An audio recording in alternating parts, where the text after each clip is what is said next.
सम्माननीय संतगण, सम्माननीय बंधुओं और सम्माननीय मातृशक्ति,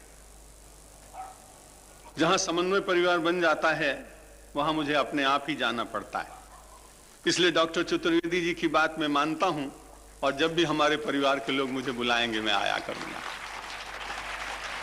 और वैसे तो सन्यासी का ये सारा संसार ही अपना परिवार होता है।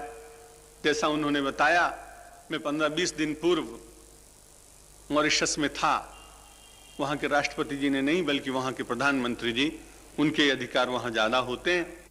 सर अनुरुद्ध जगन्नाथ जी ने मुझे बहुत आग्रह किया कि एक आश्रम आप वहां बनाएं। मैंने कहा कि भाई प्रवचन करने के लिए तो मैं आता रहूंगा, लेकिन संपत्ति निर्माण करने में यदि साधु का रस आ गया साधु को, तो उसके बाद नाना प्रकार के अन्य दोष उसके जीवन में आ जाते हैं। परमात्मा की बड़ी कृपा है मुझ पर। मैं 35 वर्ष से प्रवचन करता हूं और अनेक स्थानों पर अनेक आश्रम बन चुके होते हैं, लेकिन जब भी कभी भूमि संपत्ति और आश्रम की बात आती है तब मेरा मन कभी उसको जल्दी स्वीकार कर नहीं पाता। 3 साल से यहां बात चल रही है जबलपुर में कि यहां कुछ बनना चाहिए। आज आदरणीय दुबे जी आए थे, तब मैंने बड़े संकोच पूर्वक ये स्वीकृति दे दी कि कोई सेवा का कार्य यहां हो तो जरूर होना चाहिए, और यदि कोई स्थान बन जाता है तो उसके देखभाल के लिए मुझे भी कभी कभी आप सबके साथ वहां रहना पड़ेगा, आना पड़ेगा। इसलिए कोई यहां सेवा का एक अच्छा प्रकल्प भी प्रारंभ होगा।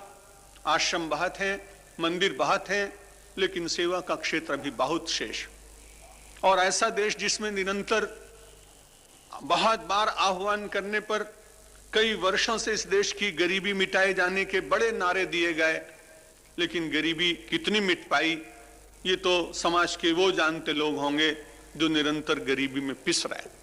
मेरा वो विषय नहीं, न मैं उसके संबंध में कुछ कहूंगा, लेकिन ऐसे दरिद्र नारायण की सेवा करने का जो संदेश मेरे प्रेरक संत सन्यासी, युवा सन्यासी स्वामी विवेकानंद ने दी थी, वो निरंतर जागृत है।